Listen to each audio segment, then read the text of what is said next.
Així es deixava sentir la cassolada que es va convocar mitjançant el Twitter i les xarxes socials a internet.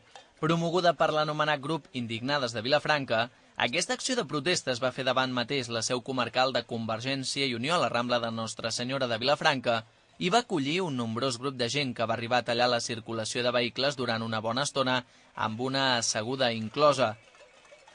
Entre els manifestants es podien veure alguns cartells amb la imatge del conseller d'Interior, Felip Puig, demanant-ne la seva dimissió.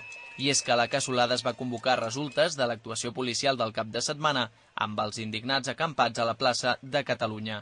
Els participants en aquesta cassolada responien a diverses generacions de vilafranquins i penedesencs.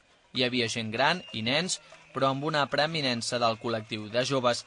Després de mostrar la seva indignació de forma sorollosa i mostrant el suport al moviment d'indignats d'arreu, els participants a la cassolada es van desplaçar a la plaça del Penedès, on van celebrar una assemblea popular per impulsar accions en defensa dels drets socials i contra les retallades. Sense una organització clara i sense portaveus es va utilitzar un megàfon per anar expressant diferents missatges.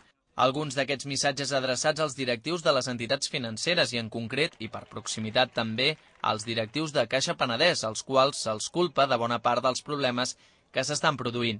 Entre les veus que es van poder sentir, algunes assenyalaven la necessitat d'acabar decidint més accions en el futur.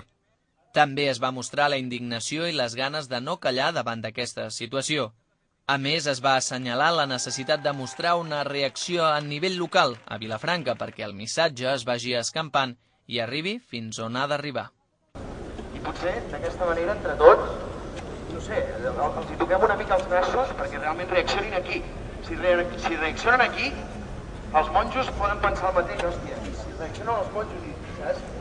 Aniran ajuntant la gent, és la lluita que nosaltres podem fer. Nosaltres no estem a Barcelona, no hem rebut les porres, jo almenys no he rebut.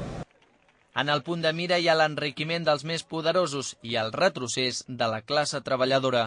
Hi ha gent a Barcelona, hi ha gent a Madrid, hi havia gent a París, hi ha gent a molts llocs amb les idees molt clares i sabent que aquest món se n'està anant a la merda per culpa d'una gent que li sua tot, que passa de tot i que l'únic que volen és embutxacar-se carrer. L'assemblea es va allargar fins ben entrada la nit. Es plantejava la proposta d'iniciar una acampada a Vilafranca, ja sigui a la plaça de la Vila o a la plaça Penedès, però finalment no s'ha acampat. El que sí que s'ha acordat és continuar celebrant assemblees per plantejar més accions ciutadanes per fer sentir la veu. En concret, s'ha acordat fer assemblea cada dia a 8:45 del vespre a la plaça de la Vila.